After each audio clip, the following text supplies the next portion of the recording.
Di video sebelumnya, kita sudah belajar mengenai pertukaran udara pada paru-paru dalam sistem pernafasan tubuh kita. Oke, sekarang kita sampai ke kantung alveolus. Oke, saya gambar ya sekarang. Nah, ini adalah kantung alveolus yang waktu itu saya bilang pada video sebelumnya. Bentuknya penuh tonjolan seperti ini, kelihatan kan ya? Dari video sebelumnya kalian tahu kalau dari celah ini udara akan masuk ke trakea. Nah, kemudian terpisah di bronkus, kemudian masuk ke bronkiolus dan sampai ke alveolus. Nah, ini adalah alveolus. Kantung super kecil yang kita bicarakan di video sebelumnya tentang sistem pernafasan. Mungkin Anda mau mencoba nonton video sebelumnya ya. Familiar kan? Nah, sekarang ini ada bronkiolus yang bercabang dan terus bercabang. Ini ditandai seperti di video sebelumnya. Oke, sebentar. Saya harus menggambar dulu nih. Oke, yang bercabang ini. Ini adalah bronkiolus. Oke. Nah, bercabang ya seperti di video. Nah, oke, dan ini adalah bronkiolus. Nah, kemudian ini adalah alveolus. Nah, di video terakhir, udara yang kita hirup saat diafragma berkontraksi dan membuat paru-paru membesar akan menyebabkan udara masuk ya. Nah, udara yang masuk itu ternyata kandungannya adalah 21% oksigen. Ya, oksigen. Dan 78%-nya adalah nitrogen. Dan sebenarnya di atmosfer kita ya, atmosfer bumi kita ini, karbon dioksida itu hanya seperti udara sisa, kurang dari 1%. Kurang dari 1%, ya.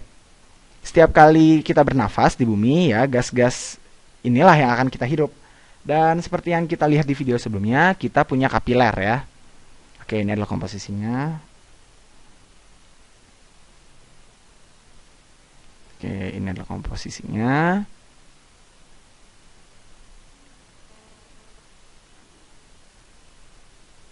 Nah, tadi jadi komposisinya itu adalah 78% nitrogen, 21% oksigen, dan kurang dari 1% karbon dioksida. Oke. Ini komposisi udara yang kita hirup pada umumnya ya. Oke, sudah saya tulis di sini. Nah, seperti yang kita lihat di video sebelumnya, sepertinya saya harus menggambar kapiler dulu ya. Sebentar.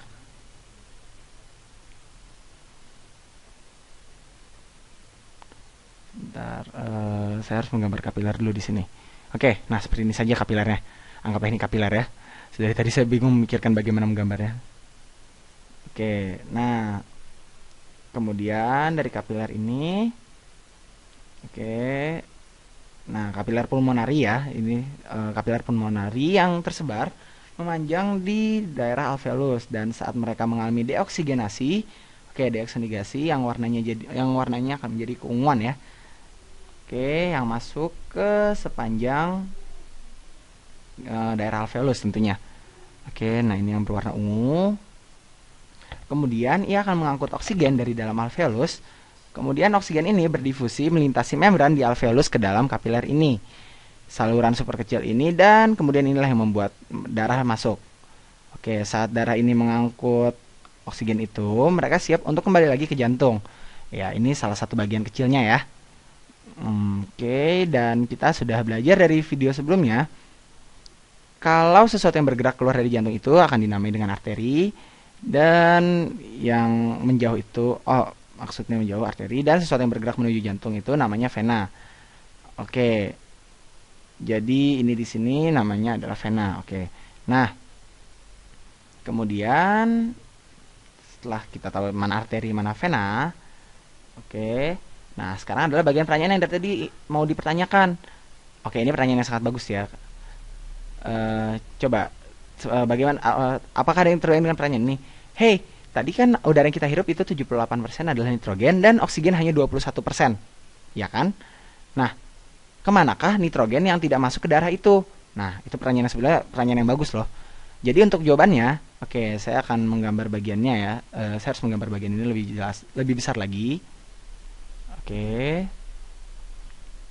ya dari sini bagian yang lebih besar. Kemudian saya akan menggambar membran alveolus lebih besar lagi. Oke, ini bagian sebentar. Saya harus menggambar ini agar jelas dan bisa dilihat.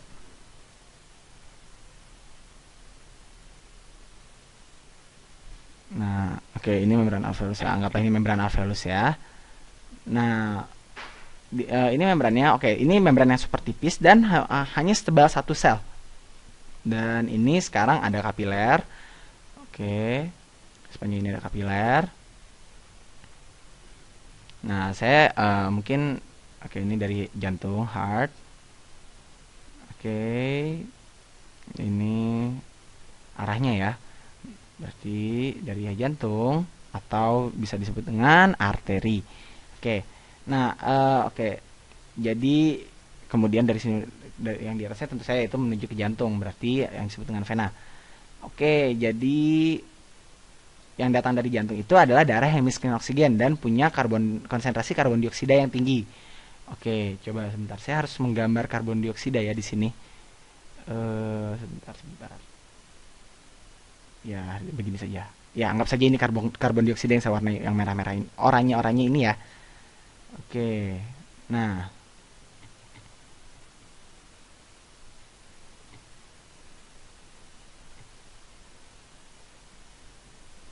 Oke.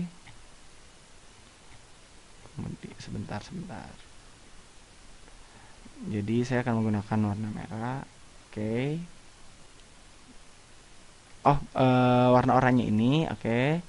Dan karbon dioksida ini akan terdifusi ya. Kemudian ia akan dibawa oleh plasma, bukan dibawa oleh sel darah merah yang kita bicarakan ini ya. Oke, ini dia si karbon dioksida, dia akan bisa berdifusi. Nah, karena konsentrasi CO2 di darah miskin oksigen ini lebih tinggi dibanding konsentrasi CO2 di alveolus, jadi saat membran ini miskin CO2 atau karbon dioksida akan berdifusi ke alveolus. Di sisi lain, membran kita punya oksigen yang kita dapat dari udara ya. Udara itu 21% oksigen dan lebih banyak ya dari karbon dioksida tentunya. Oke, ini adalah darah yang miskin oksigen. Kita akan mempelajari gunanya ya, entah di video selanjutnya, tapi kita akan pelajari ini. Tapi tidak ada oksigen di bagian ini. Oke. Nah, kemudian jadi oksigen berdifusi masuk ke membran karena konsentrasi yang di dalam ini rendah. Oke, ini sudah masuk ya oksigennya. Oke. Nah, kemudian satu hal yang harus dipertanyakan lagi adalah segera setelah ini kita akan lihat kalau sekarang dari darah menjadi kaya oksigen dan bergerak menuju jantung. Transisi antara arteri dan vena itu. Oke. Iya, transisinya. Oke. Jadi ini adalah vena dan ini sebentar. Ini bukan vena, Karena ini dari jantung. Ini ingat, ini dari jantung. Jadi ini adalah arteri. Dan yang ini adalah vena karena menuju jantung. Oke. Nah. Oh ya Tuhan, saya salah menulis tulisan arteri. Sebentar. Arteri. Nah, maaf saya kurang baik dalam mengejanya. Oke, jadi akan susah dibedakan ya di mana arteri berakhir dan vena akan dimulai. Ya, untuk lebih mudahnya ya, ini adalah bagian di mana konsentrasi oksigennya rendah. Kita tambahkan kata pulmonari ya di samping arteri. Jadi arteri pulmonari. Ini menunjukkan arteri itu ya, pulmonari arteri. Ini adalah arteri yang menuju paru-paru. Karena pulmo sendiri artinya adalah paru-paru. Nah, bisa dilihat kalau arteri pulmonari ini spesial karena meski ia bergerak dari jantung, tapi kadar oksigennya rendah. Dan ini vena pulmonari. Oke, yang di atas adalah vena pulmonari. Sebentar, saya harus tulis dulu. Pulmonary vein. Ya, ini adalah bagian yang kaya akan oksigen. Oke, pulmonary vein. Oke, di sini kita sebentar. Di sini oksigen rich. Oxygenate, maaf, bukan oksigen rich tapi oxygenate. Ya, itu adalah bagian yang kaya akan oksigen dan di bawah adalah deoxygenate, yaitu daerah yang miskin dengan oksigen. Oke. Nah, kenapa tadi saya bilang pulmonari ini spesial? Karena selain masuk dan keluar paru-paru, kandungan oksigennya juga berbeda-beda. Kalau dalam tubuh, arteri yang bergerak dari jantung itu kaya oksigen, sementara yang ini adalah miskin oksigen. Dan dari vena ini menuju jantung harusnya miskin oksigen, sementara vena pulmonari ini kaya oksigen. Jadi istilahnya kalau pulmonari itu akan berkebalikan dengan kondisi yang sesungguhnya. Oke, jadi saya masih punya jawaban untuk pertanyaan yang sebelumnya. Saya masih mengutang jawaban ya. Oke, jadi kemana perginya 78% nitrogennya? Oke, nah oke di sini ada banyak sekali nitrogen. Ya, sebentar. Saya harus menggambarkan nitrogennya ini. Ya, jadi anggap saja di sini akan ada banyak sekali nitrogen. Oke. Ya, bahkan nitrogen ini yang berwarna hijau ini akan lebih banyak dari oksigen dan karbon dioksida. Nah, jawabannya nitrogen tidak dapat berdifusi ke dalam darah, tapi kemampuan darah untuk mengambil nitrogen itu tinggi. Jadi kenapa O2 bisa sespesial itu? Karena darah lebih mudah mengambil oksigen dibanding nitrogen, dan disinilah sel darah merah ini beraksi. Oke, nah ini sel darah merah yang sangat menarik. Jadi ini adalah sel yang mengalir di sistem sirkulasi. Bentuknya cekungan seperti ujung tombak yang diratakan. Oke. Kalau dari sudut, sebentar, saya harus menjelaskan, menggambar sepertinya agar terbayang bagaimana bentuk sel darah merah itu. Sebentar, saya mencoba pikirkan dulu. Jadi si red blood cell ini ya, sel darah merah.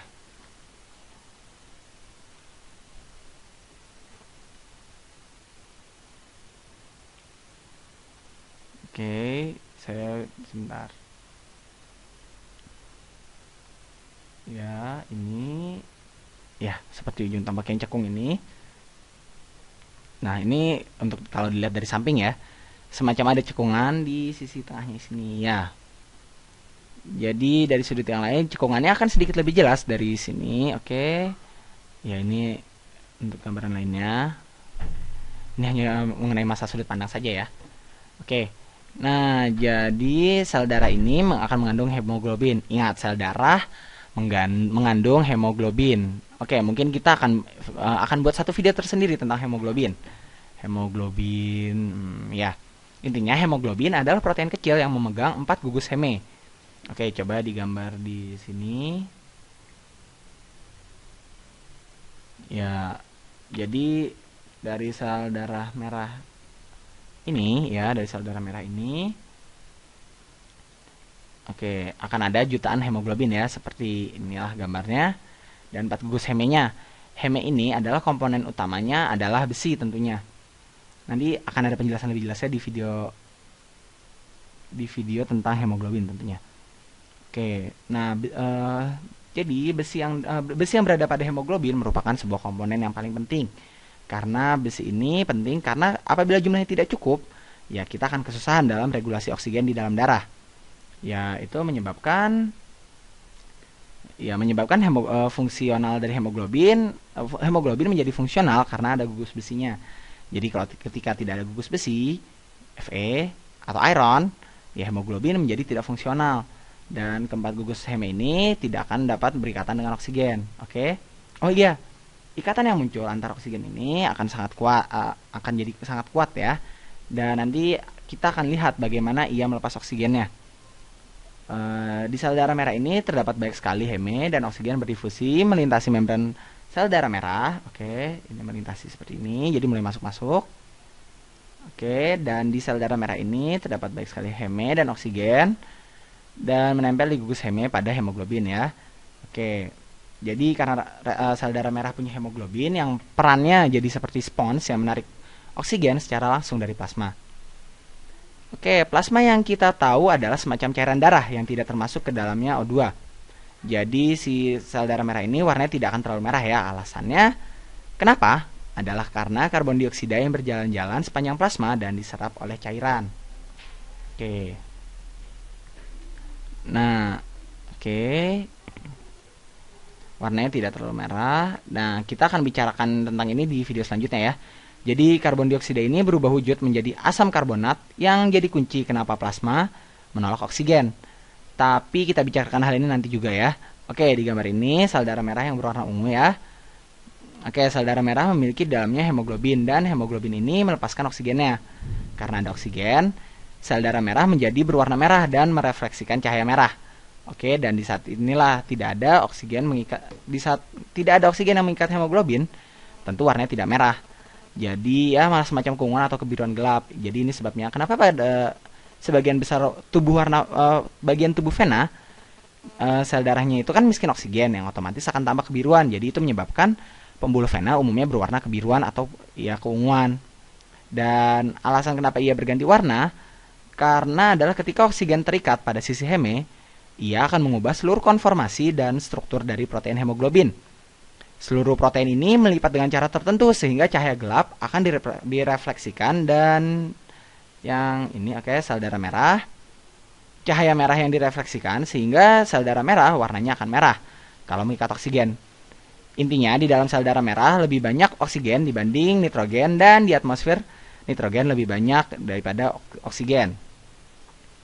Kuncinya adalah sel darah merah ini, sel darah merah punya jutaan protein hemoglobin. Jutaan protein hemoglobin. Dan dari jutaan protein hemoglobin ini,